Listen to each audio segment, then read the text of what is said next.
Hey, yo, Charlie, let me get a picture. This has been the total opposite of like an overnight success story.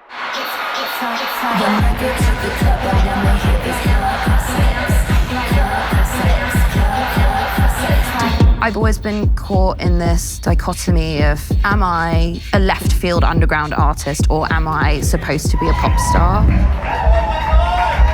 People are obsessed over the way that you presented this music. They say you claimed a color. It's great. They say.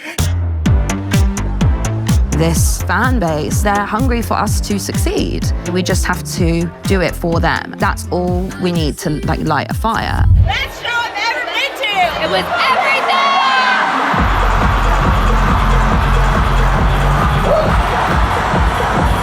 I suppose it's been very rewarding that I've really, truly just been myself. Niche is rewarded so much more than it ever has been. And I think the labels, yeah, they got it. They got on board and they left me alone. And that's really all I've ever wanted, to be left alone. If you think about one word that sums up Charli xcx this year, we all know what it is. But there are so many more words that can apply. If you've been on this ride with Charli forever, then yeah, it's hard, working, visionary, creative, ambitious, adventurous. If it's your first impression, iconic seems pretty good. And yeah, BRAT, but it's more than that. In fact, yeah, let's sum them all up with one word: Charli.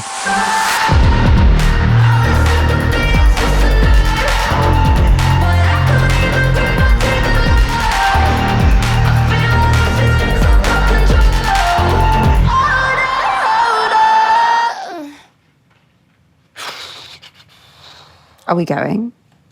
Oh, sorry. We found you. We've been chasing you. We've been chasing you, trying to catch up to you. I don't know how we caught up to you. I don't know how you're feeling right now, but I'm good. I'm really glad to see you. Yeah, me too. I'm glad to see you. I'm sort of hanging on by a thread in ways, but I also think, you know, this has been the total opposite of like an overnight success story. So I think I am prepared in ways for what's happening right now in terms of like the pace of things, and also in terms of, you know, my kind of level of engagement with reality versus fantasy. And yeah, I think easier for me to take a lot of things with a pinch of salt because of, you know, how long I've been doing this for. Yeah, it's funny because you talk to people who have been introduced to you this summer and they're like, who is she? And then there's a whole bunch of us who are like, at last.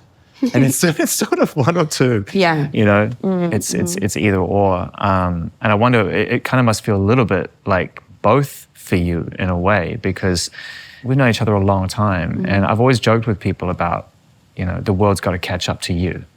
You shouldn't try to catch up to the world. And so how does that kind of validation feel now? Obviously, it feels on one side of things really amazing, you know, to have made this album where I really truly made like no sacrifices at all. Like I really was preparing myself for this album to sort of be for my kind of fan base only and not really like break outside the walls of that at all.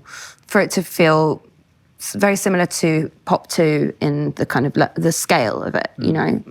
And so when, you know, so many new people began kind of reacting to not only the music, but the sort of culture around me as an artist, I was like, oh, wow, like, this is so awesome because I've not really sacrificed any part of myself to appeal to more people, which is something that I always kind of felt like I had to do because I never felt sort of traditionally like, I don't know, like pretty enough, or, you know, that I was kind of doing or saying the right things in like the sphere of pop music to be accepted enough on like a kind of sort of larger scale. And so I suppose it's been very rewarding that I've really truly just been myself, as cheesy as that sounds, and more people are listening to my music, because that's really the kind of ultimate goal for me, to be able to make what I want to make, but a kind of lots of people to hear it. And then on the flip side, you know, it's sort of like just quite overwhelming, I guess. As you say, it's like people don't know the history, and that's fine. It's, you know, it's kind of fun for people who want to find out to find out. But yeah, I think there's a lot of depth to all artistry, and I think it's like at the level I was before, I would say sort of like 95% of people who were engaging with my work were so hungry to explore all of the kind of little Easter eggs and the depth behind everything that I was doing. And now there's, you know, more people who are engaging with things on a surface level, which is totally great. But I'm the artist in me is like, oh, but don't you know why I wore that color? You know, getting like very heady about it. I feel kind of in a really sort of nice way, kind of envious of the people that are discovering you now, because they get to go back and experience all these different sides of what you do and all this excitement and all this amazing art for the first time. Yeah. And I thought it was really cool how you kind of repositioned and repurposed your artwork to bring it up to date and gave all your previous projects a through line in terms of it's fun, but it's also really smart because it says like, hey, it's not like this is completely different to anything else I've done. It's all been a journey up to this point. Yeah, I think, you know, in terms of like previous projects, it's like, I think there are things that are, you know, inherently like comparative within my work. And I do feel like BRAT and Pop 2 and How I'm Feeling Now kind of do live, they're sort of siblings in the catalogue, I suppose. And yeah, it's nice to sort of visually tie them all together as well. And then there's some more kind of like anomaly work. It's interesting for people to discover too. But it's nice to treat it as a whole universe. We spoke in 22 on Crash, and that felt like the end of something. I remember at the end of that conversation, I said, yeah, I feel like that's the end of an era for her. That's how I felt at the end of that conversation. Like there was a release that day, but it was also a release through the music of like, I'm sick of trying to kind of compromise here and there and be in a label matrix and move according to how other people move before or after my release and time frames and all this shit, which works a lot of the time, but it felt like you had had enough of that. Yes. And I think it'd be cool to kind of just pick up from that point and how you felt after releasing that album and to get to the point of BRAT and sort of how important that phase was of letting go. Like I didn't even know you'd sign another label deal. Like I genuinely didn't. Yeah, I was really keeping that under wraps. You were like, I'm done with labels, I think, for now. And then I resigned. And then you resigned. But I resigned. I moved from the UK to the US. Yeah. You know, I really did explore other options. But in the end, you know, having more control of my masters was essentially what I wanted. I've always been caught in this dichotomy of, am I a left field underground artist or am I supposed to be a pop star?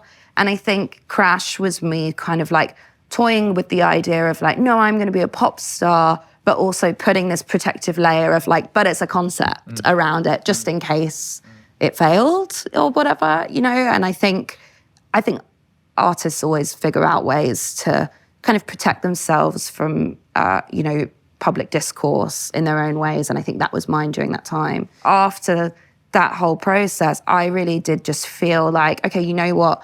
This next one is for me. Like it's that thing of like one for them, one for me. And this next one, I was like, this is for me.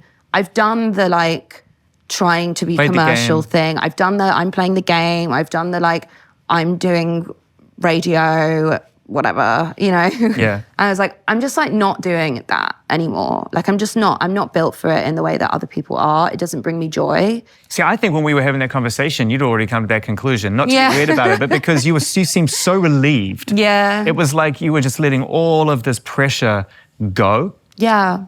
Yeah, maybe. In that moment. And it just felt like, I don't know, I got very excited after that because I realized like whatever you do next, I knew was going to be very just driven by you and driven by your team. You know, with hindsight, there's been so many times in my life where I've tried to, you know, do that version of a project where you're like, no, this one, it's about me, my team, no outside voices, don't care about how well it performs, et cetera, et cetera. And I think really successfully, I only managed to do that one time, which was with Pop 2 and with Vroom Vroom, actually, because that sort of came off of the back of this album, Sucker, which was sort of commercially at that point in time my most successful record.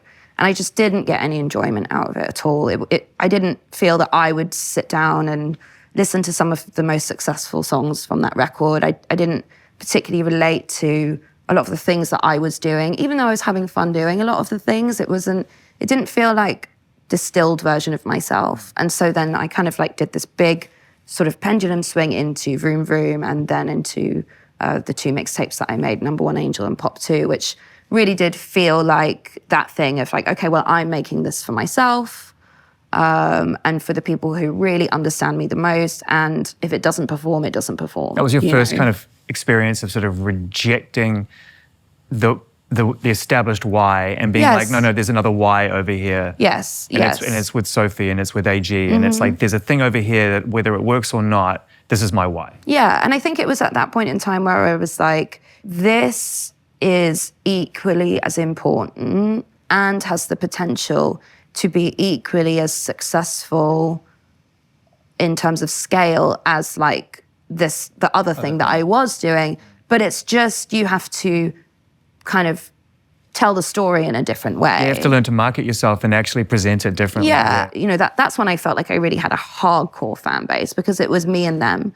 We were the people engaging in the conversations around my work and the culture around my work, and kind of that conversation was, you know, generating the small level of hype and buzz that those projects got, you know, right, internet core, that kind of thing. And I think now it's sort of the same pattern in that, you know, Crash happened and I was beyond proud of that record and, you know, the things that record did. That was my biggest tour at the time. It was statistically one of my biggest records. Like I'm not super focused on that even in that record when I kind of was supposed to be, but it was like a, you know, great album campaign. And by the way, I find I mean, you know this about me, but I guess for people watching who maybe don't, like I talk about music in terms of like marketing and campaigns more than I do music, I think sometimes, but it's the part I've always been really interested in, even more than the music. I've told you the story about how when someone said, who are the young people that can run the industry in the future? And I said, well, Charli's definitely on this. I've told you this before because of that fact. Totally. And yeah, so, you know, now with going into BRAT, like I was very much focusing on, you know, in that same way as with Vroom Vroom and Pop 2, like this is for me, for my fan base, etc. But I kind of wrote this sort of like manifesto. It was really clear. It was just like essentially saying all the things that, you know, I should have said when I was doing Vroom Vroom, but probably didn't have the confidence to say. But essentially that like this record, it's not going to, there's going to be like no like traditional radio songs, like whatever. There's not going to be that like traditional, like this is the single kind of a vibe. Because we don't live in that world now. Mm-hmm. And you, the label, should recognize that. And you should recognize that this like fan base that I have built are so hungry for me and my peers and our kind of like slightly left world of like pop dance music, that they're hungry for us to succeed. And that doesn't mean that we have to do any pandering to any other side of the industry. We just have to do it for them. And we have to make them feel so special because they've championed me and us for so long. Yeah. And that's all we need to like light a fire. And I think, you know, now niche is rewarded so much more than it ever has been. And I think the labels recognize that. And I think I spoke with such confidence and aggression, I suppose, in parts, that I think they got it. They got on board and they left me alone. And that's really all I've ever wanted, to be left alone. And so then I could just do my thing, Zane, you know, and it works. And I think what's really interesting is like out of this time where I feel like a little bit arrogant saying this perhaps, but out of this time where like the niche is so rewarded, after like serving the niche, actually like kind of a monoculture moment happened, which we don't see a lot of in this day and age.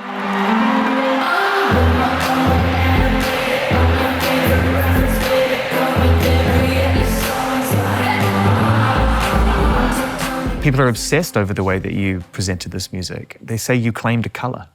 It's great. They say, yeah, yeah. No, I know. Yeah, it's wild. It's like that's yours now, and fashion houses are now creating things out of that color, and like, yeah, it's kind of mad. I mean, where were you when the idea of like presenting it through the green with the lowercase font, the blur, the very sort of early stage digital? Where were you? Where did that come from? It was just at home, and you know, actually, where I'm not sure if I've actually said this yet, but where the actual first idea of doing a text cover came from was to save money. Because I was like, this album is not going to appeal to a lot of people. Right. So $300,000 photo shoots ain't on the books. yeah, literally. That's where I was like, I think like I will do like a press shoot, and then maybe we just like save on the album cover, and maybe it's like cool. Seriously though, I was like, I think it's also cool because I've been on every cover of mine apart from Vroom Vroom. So like actually it kind of punctuates the pattern in like quite a nice way, but also like handy because it's going to be, you know, a lower spend. And then and then everyone was like, well, that's the stupidest idea ever. And I was like, no, like, I was going to ask who who shit the bed, and you just said everyone. Everyone, like yeah. Brandon, my manager, my creative director, Imogene, like all my friends, everyone was like, no, not the text cover. And I was like, no, guys, seriously. And then I started playing around, and I was just making mock-ups on my phone. And I was like, this actually is really good. And it actually feels like it very much embodies the word brat to kind of not be there, you know, because that is sort of less of the norm, I suppose, for female artists, you know. So that sort of felt punchy, and, you know, the kind of pixelation, it sort of makes it look like it's kind of been done in this sort of rush, like we didn't get the proper high-res file. We did, but like, okay. we it's like that's what people think. And the shade of green, like we really honed in on what that should be, and kind of wanted to go for the one that the most people in our sort of like core group had the most adverse reaction to. Brandon was like, this is really hard to look at. I was like, this is the green then, perfect. Because I think it's like, I knew that it would generate this conversation. I knew that a lot of people would be sort of frustrated or disappointed by it. And I think for me, it's like, I would rather have those conversations, which actually in some cases became quite like explosive, than, you know, a picture where people are like, she looks good, you know. It's like I enjoy the conversation because that's what I enjoy about music myself. I enjoy the conversations that I have with AG about, you know, whatever it may be, the artwork or the font of, you know, some release that we're into. It's like, it's really fun to like dissect that. And it was so cool that like I saw so many think pieces written by fans, you know, like essays about the cover, and then later about the marketing. And well, because people are really, really blown away by the impact that the marketing has had here. And what you've done is reinstilled this confidence that marketing is creative. I think marketing has had its wings clipped in a lot of ways lately. Absolutely. Because the way social media works and the way people just talk and put things out, it's so fast. I have friends of mine who are really good at that job. And they say it's been hard to get really high quality, great work over the line because clients just want fast, punchy shit that they know is going to last 5 minutes and on to the next thing. And that's not rewarding for some of these people. Totally. And I think what BRAT and what you've done has achieved out of a lot of things is, like I said, put some confidence back into this idea that if it's sticky, you can build around it. I don't think the music industry is sort of as knowledgeable on marketing as it really like should be, to be honest. It's like, you know, the idea of like selling a sexy product, it's like you have to create some kind of supply and demand, especially when it comes to pop. You know, the aim is to sell, right? And like sell as much as possible and go on tour and be everywhere. And yes, that there is that, but I think in a way to like get to that in an interesting way, you kind of have to sort of like starve like the audience like drip feed the tap to get the viewer into this like feverish state where they actually want more rather than you're just sort of like super serving them this everything. endless buffet of stuff. Yeah, because we want to invest in it. I think we want to invest in things rather than just be told, here it is, it's as I present it, it's done, enjoy it. It's like, cool, like, do I get a say in what I think of it? Yeah, I've never shopped at Supreme ever, but I kind of likened this album to like a Supreme drop kind of a thing.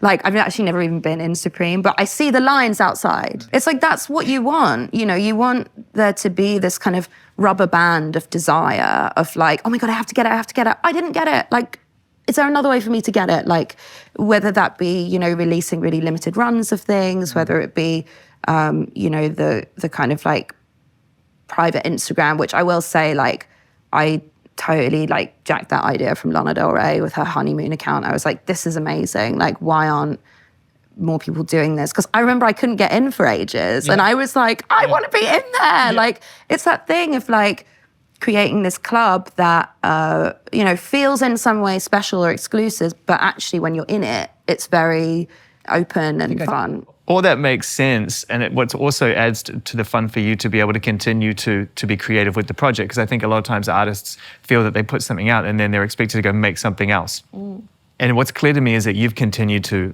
enjoy breathing new life into BRAT. Someone said to me, how has Charli done it? I said, well, okay, she's working really hard. Like, she's not taking her eye off the project.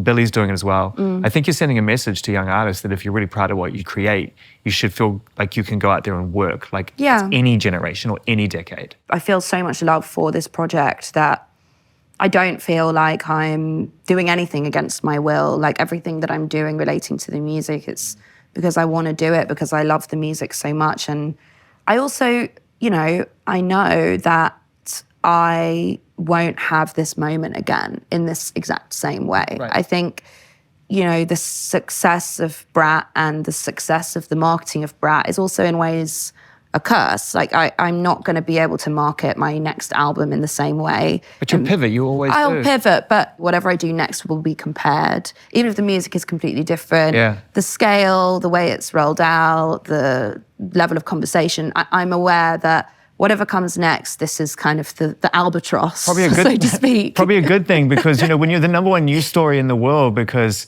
Kamala is BRAT, then how do you possibly I mean, you've got to move on from that. I mean, you don't get that again. Was that just off the cuff? Did you just flick that out there like whatever? Yeah, it was off the cuff. Yeah, it was me and my friend Terry. We work on a lot of kind of like my social stuff together. Yeah. We were just texting and we were like, should we do this?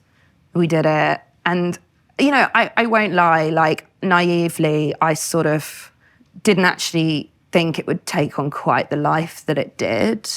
Like, did I ever expect to be kind of like dissected for things that I've said in like an interview with Nick Grimshaw on Fox News? No. I didn't see that like coming in my life. Was Nick on Fox News? Yeah, both of us were. He was asking me kind of like, so, you know, what are like the BRAT essentials? And I was like, oh, pack of cigs and a strappy top or whatever. And then it's like, you know, the political correspondents on Fox News are kind of being like, do we really need this kind of woman setting an example for the American youth? And I was just like, oh God, like, obviously, like, I've never cared to set an example, but I guess now I'm on the news. The John Oliver montage was something to behold, you know, where all of the different news cycles were trying to, like, lean into the BRAT. It's fun watching them figure it out. Yeah, bless them. Yeah, well, you do have a footnote in this campaign for somebody who I think, if you ever got to meet her, would probably say thank you. Yeah, I mean, that would be cool. And, you know, she's obviously got a young team around her. I mean, the moves they're making are They picked it up and ran with it, and that was cool. There was a young gay man on that campaign, I think, who said, let's go. You're BRAT. Yes, and that's cool. And, you know, obviously, like, happy to be on the right side of history.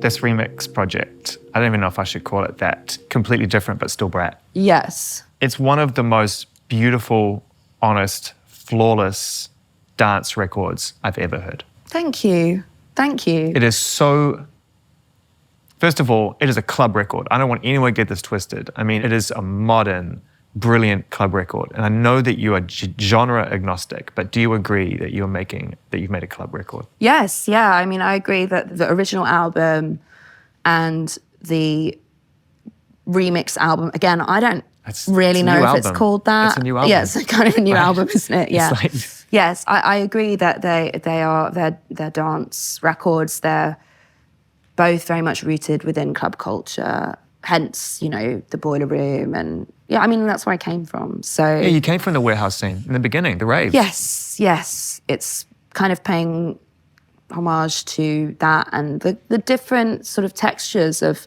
those spaces, and working with Gesaffelstein or AG or George or whoever it may be, like it really does to me feel like a dance record. And it was fun on the remix album to bring all of these people in, some of whom aren't particularly connected to the club world when you would think about it on the surface, but actually Julian Casablancas, for example. Bon Iver. Yeah. Who I mean, if you go through Bon Iver's deep cuts, or you really go through his collection as Justin Vernon, not just as Bon Iver, he's constantly moving in electronic spaces. Absolutely, yeah. And when I think about Julian, it's like, okay, like has this sort of like history with Daft Punk, and also and the Strokes are a dance band. The Strokes, yeah. I mean, exactly. It's like you talk about like New York downtown. It's like people were like partying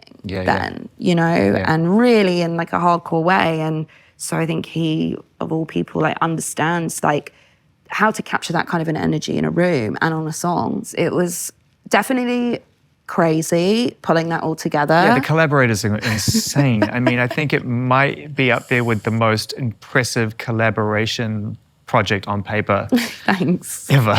Yeah. It's nuts. I mean, you've got uncredited Dua Lipa on there. I know. Yeah. No, I know she wanted it. I actually pitched it to her because I was like, we can do it as a feature, but like maybe I was like, if you were going to do it as a feature, it should be more. But like, I'm kind of into the fact that she's just like, fuck it, I'm like learning 2 languages and I'm going to be fluent in both of them within like 3 years or whatever it is. Yeah. And I'm like, that's so cool. Like, come and do that on this song, which is already about, communication, talking in French and Spanish. I was like, well, you were on. born to do this. Let's go. The beautiful contrast of what makes BRAT really special, and don't get me wrong, I love seeing it everywhere, and I love seeing the impact it's had visually and aesthetically and culturally, but it wouldn't have connected if the music didn't matter. Yeah. And what you did was you created this world, and we all know this, so sorry if I'm stating the obvious. You took this place of where parties happen and where people let go and release and just have a great time, and then you also told the truth. You were like, yeah, but I'm really sad, or I feel weird feelings of guilt because I miss my friend, or I'm unsure about how I look today. And you really went in. And before we move on to the remix album, because I want to bring it up today, and a lot of people have written and talked about BRAT, but what was that experience like, kind of existing in these 2 worlds where one is party girl and the other one is Charlie, for all of your fears and doubts that we all go through as humans? They both coexist, truly. I think Matty was actually asking me this, like when we came back from Ibiza, he was like, are you actually partying like as much as it looks like you are? Or is it all a bit of a like, and I was like, no, like we are. And I was like, I'm really tired. Like I'm really, really tired. And it also fuels, the other side of the kind of like, now I'm sad kind of a thing. It really is that. Come down.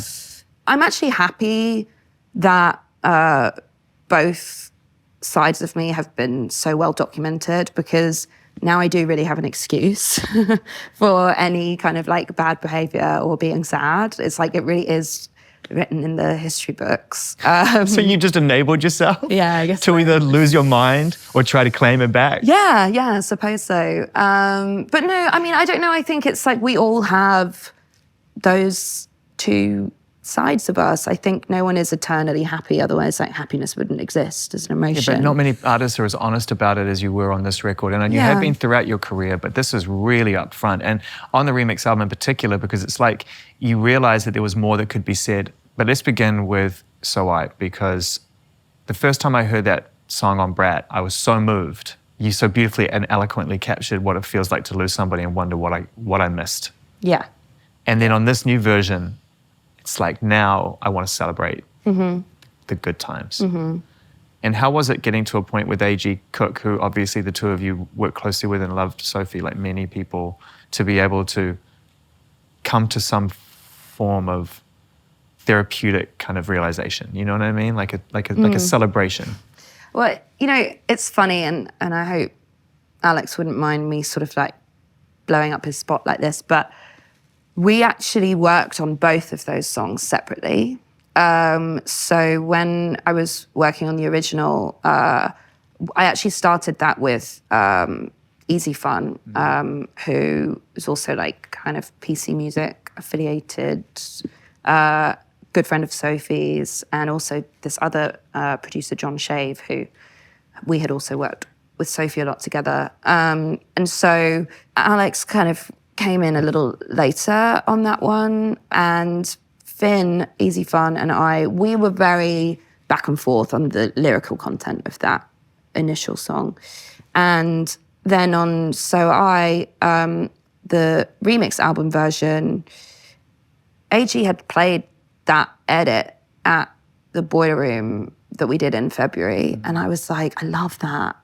Like, I want to, like, do something on that. And so that's kind of how, you know, like, really, I think I recorded it in July, August, maybe. Was that the start of the idea of actually doing a remix album? No, from before I made BRAT, I knew. I was like, we're going to do a remix album because we're going to make so many edits that it's going to we're going to want to do it because there'll be so much music, and it would be really cool to have like a kind of channel to like really like put it all out there. And reflect on the original album and further reflect on some of those sentiments and feelings that you'd established. Exactly. And also I think, you know, I love the endless possibilities of music, and particularly dance music. I think it's so inherent to the genre. You know, you send out your acapellas, like people DJ them, people like mix them with other songs, like new versions get born. And, you know, especially now with TikTok, like something goes viral that just was randomly played in the club. And like, I really wanted to capture that energy on the record because I think the music works so well for it. So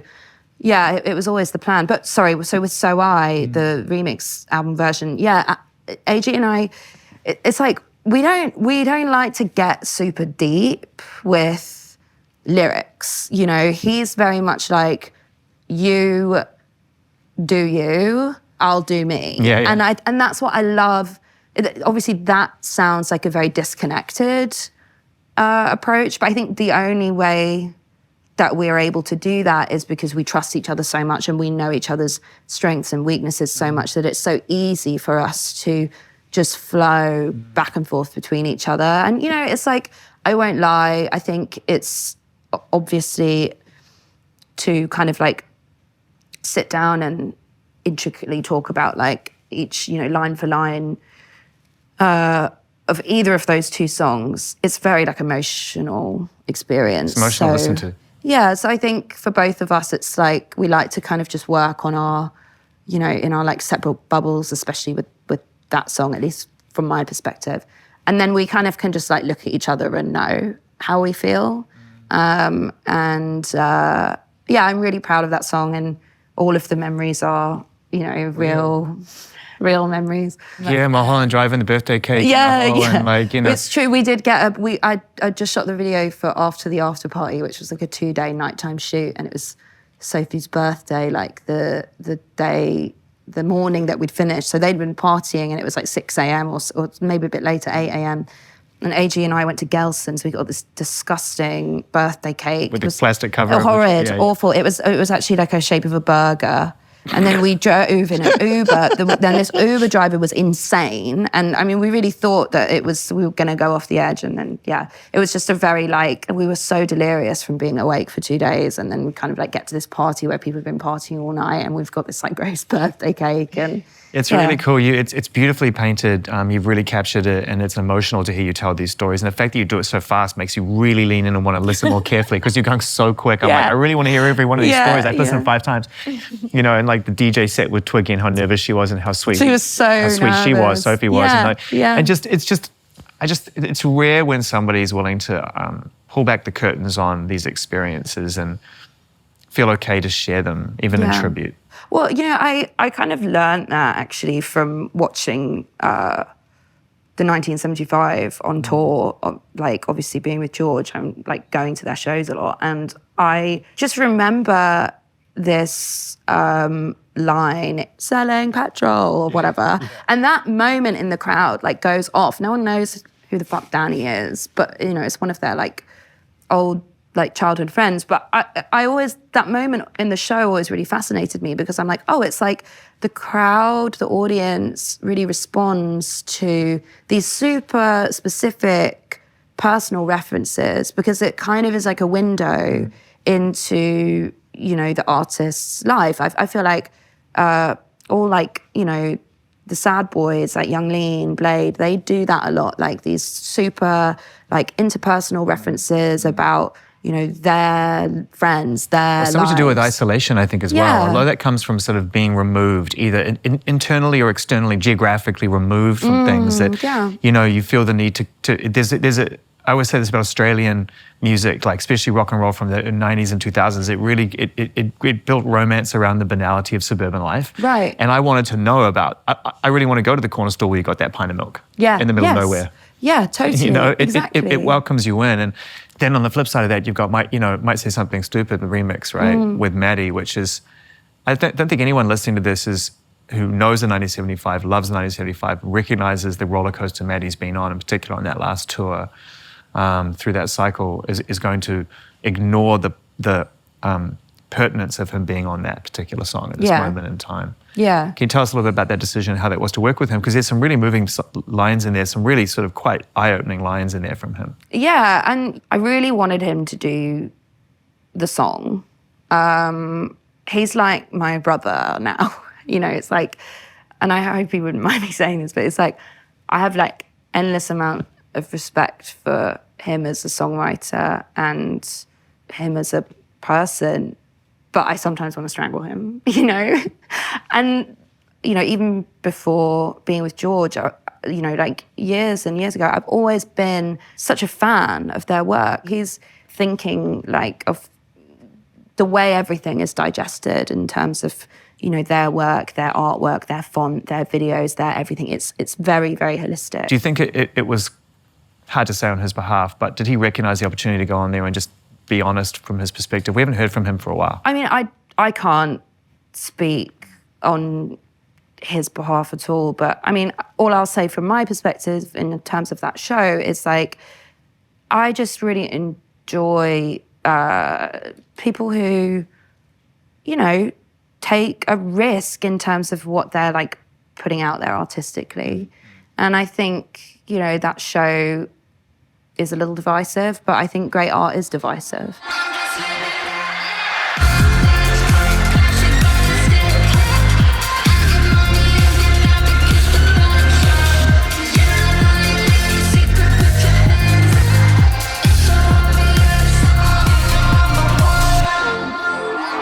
Let's talk a little bit about Sympathy as a Knife. That was a standout on the first album, on the first version of BRAT. Got a lot of people talking for lots of different reasons, and everyone's got this, that, and whatever. But what's cool about Sympathy as a Knife is that putting Ari on it, somebody who, even with the best of intentions as an artist, still finds herself in a thrash over her personal life, Yeah. over how she looks, Yeah. over her behavior. Yeah. I mean, she's been on a roller coaster as well. So again, it's like these remixes, these new versions give people a chance to actually acknowledge these things with the honesty that you found the courage to present on the first album. It's like, I want a piece of that. I want to say my truth too. And I think what's interesting about the remix album, you kind of mentioned this, is, you know, I was writing the original record when I was in like a very different position than I am, you know, post the release of BRAT, working on the remix album. So my perspective has changed a lot. Are you referring to like now you're in the glare? You're in the shit? More so, and definitely, you know, comparative to some other artists, like not at all, you know, but like for me personally, from where I was to now, I'm definitely finding more than ever that my words are being picked apart, taken out of context. Like, I offend a lot more people by doing exactly the same things. Sort of nothing like groundbreaking here, but I suppose because, you know, no one really cared too much before what I was doing on like a personal, like day-to-day level, there was like, I was a bit shocked, you know, and it kind of, it gave me so much empathy for, you know, bigger artists who go through that on a daily basis and have been for years. You know, it's hard. It's hard to be constantly scrutinized for things that you have said. It's hard for your words to be taken out of context and then really kind of feel that you just can't defend yourself because that would open a whole other can of worms, you know? And so Sympathy as a Knife, the remix version, it was kind of about me recognizing that and me understanding that, you know, you're only really knowledgeable about your own position. And once mine had changed and I had felt that I'd gone through, you know, a few interviews throughout this campaign where I'd felt perhaps that I was being a little bit manipulated or there were kind of other agendas at play. And I'd never felt that before. I had heard that Ari wanted to do something and I was like, this is somebody who definitely knows this feeling, for sure. You know, more so than me, you know. Sure. And so when she wanted to kind of take this phrase, like, it's a knife, like, obviously we're so, you know, lucky and, you know, blessed to be in the situation that we're in. All artists who are able to make music at the level that they're making it, you know, financially support themselves from creating art. It's like, we're lucky because, like, not all artists get that. You could be an amazing musician, no one's ever heard of you. That's fair. But I just want to say humility is an important part of everyday life. But I've always struggled with the idea that artists should wield it just because you worked really hard and you get to do what you dreamed of doing. For sure. I'm just saying, like, there is that. I mean, listen to this. I'm complaining, like, on about 6 songs on the remix album. I'm like, oh, this is annoying, blah, blah, blah. But they're really good. They're really genuine, really honest. good They're good. It's good whinge. Yeah. It's a good whinge. No, I mean, it's like, hey, should I start a family or should I keep going because things are working? No, hey, totally. It's like, you're telling me that, you know, I'm better off being the old me or the new me. Like, which one is, like, who's me? 100%. I'm not saying, like, sit down and shut up and get on with it. Like, obviously, that's never really been my, like, MO. I just wanted to say, like, I think we all recognize, and that's part of the guilt.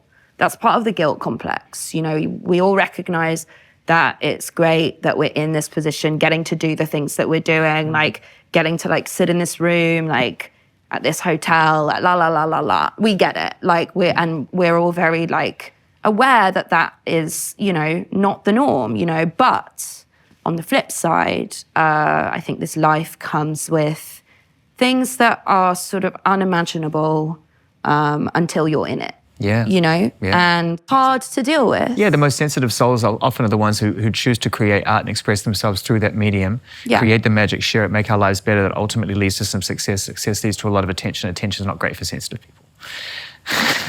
There we go. So it's like, it's... Yeah, and you know, again, I can only speak for myself, but, like, I'm volatile, and that's, you know, you can see it in my work. Like, I'm not always going to say the right thing.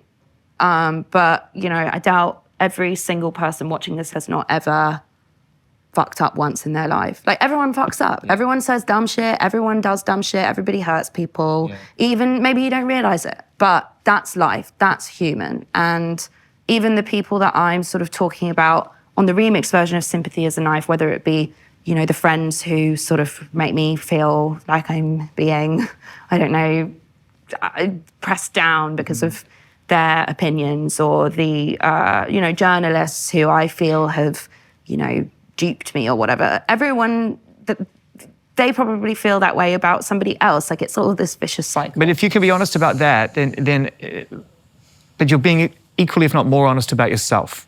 You don't stop. And you got Madison Square Garden tonight, and I know you got to get ready for that. And I know you got, is Lord coming tonight, I think, as well? Cheers! Holy shit. I know, By the way, the really two cool. of you dealing with the awkwardness, Yeah, no, on it's record pretty crazy. is pretty amazing. It's pretty crazy. It's pretty amazing, and I love the whole album. But I think that's really cool, and it must have been really nice for her to react the way she did to that. Yeah, because I was ready for her to like never speak to me again. Yeah, because that could have been an outcome. Yeah, because you caught it the day before the record came out, so too late. Yes, well, New Zealand gets it first, and I guess she's still on like.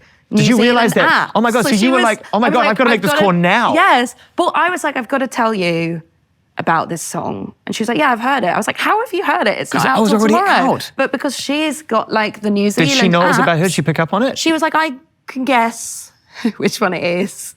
And so I was like, but she was so cool. And I was like, we sent these voice notes back and forth. And it's just so rad to acknowledge it. Yeah. Well, I sort of had always wondered whether she would possibly want to kind of do a response on the remix, because this was like, as I said, I'd always wanted to do this remix album, but she actually suggested it first. She was like, wouldn't it be cool if I did this response? And I was like, oh my God, I can't believe this is happening. Yes. And it was so quick. I mean, she said that on, I think, the Friday, and she sent me the thing, the verse by Monday. Because she felt it, right? Yeah. She related from her perspective. Yeah. I think about it all the time. Yes. This is it's moving in its original form. It's even more moving in the remix form. It says a lot about this kind of, the weight of expectation, self-perpetuating expectation of ambition and success and validation. And then coming up to this point of like, I'm scared I'm gonna run out of time, which some people might see as like life or career or whatever. It could be about also running out of time in terms of like having another life.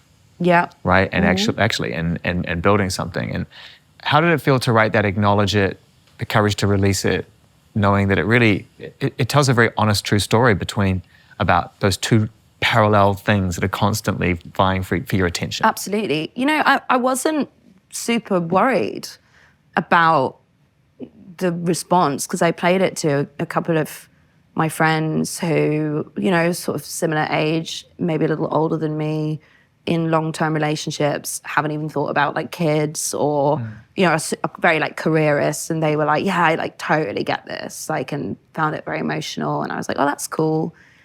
The thing I was actually more worried about with that song is like, you and I kind of know like the musical reference of that song. And I was kind of like, I don't know if he's gonna. No, not if he's cool. He's cool. And I actually really wanted Mike to do something for the remix record. It didn't quite happen, but I was actually more just like, are like people gonna get this? Like, am I like fans gonna like get what this reference is? Like, are they Streets fans, or either people really get it, or people were like, why is she singing like this? Why is she doing this kind of cadence? Like, this song is crazy, like, So that was actually the thing I was most sort of worried about. And then also that thing of like, never wanting to veer into like a cosplay or like do you know what I mean? Yeah. Going like too hard in that way. Yeah. So it was finding the balance of that I was. No, it's beautifully subtle. I mean, it definitely, you feel the same sense of feeling you get when Mike Skinner presents his honest thoughts over music. He has an amazing ability to cut to the heart of the matter, and so do you. Yeah. And that's very evident on BRAT. He was a big reference actually for this record, like just in terms of his whole tone. I mean, there's a few references like in Club Classics, I say like, tight like Mike kind of flow. Yeah, I want to be blinded by the lights. And we kept playing this like cult classic, not bestseller. He did something so truly unique and, kind of something that only he could really do. And that's what the essence of BRAT is. It's like tapping into that part of yourself that only you can access. Like, it's kind of ignoring all the things that sort of make you palatable or, easily comparable to others that may allow you to fit into any kind of like premeditated mold. And actually, it's about embracing the flaws of yourself, your work, the things that you think about, and kind of running with them. And I feel that he's always sort of done that. I mean, he's always sort of like talked about, to be honest, like I'm really just really realizing this now as I say it, but his like the partying versus the morning after, like that's been like such a huge like lyrical touch point for him. Are you aware of where the line is? Like you're having the best time of your life in terms of finally achieving the level of success and validation that everyone hoped that you were fans, we all hoped you would achieve, that the world would know who you are and recognize the brilliance and the genius of what it is that you do. That's happening in real time. And you're going to share it with your friends. You're out with Troy having the time of your life, you know? Yeah. And I know you'll pivot somewhere else altogether next time, probably. Yeah. Be a folk record or some fucking... Yeah. Or maybe, kind of, maybe you guess like we're going with John Hopkins and make a red ambient record. I know, yeah. Which would be I've spoken awesome. about all of those options. Yeah, I think it's probably like no music for a while. Yeah. Like, you know, like quite a while. And I also just like, I want to act now. So I'm there. I'm already there. I'm like thinking about that stuff a little bit more. Because I always think it's like, what would be like the coolest thing?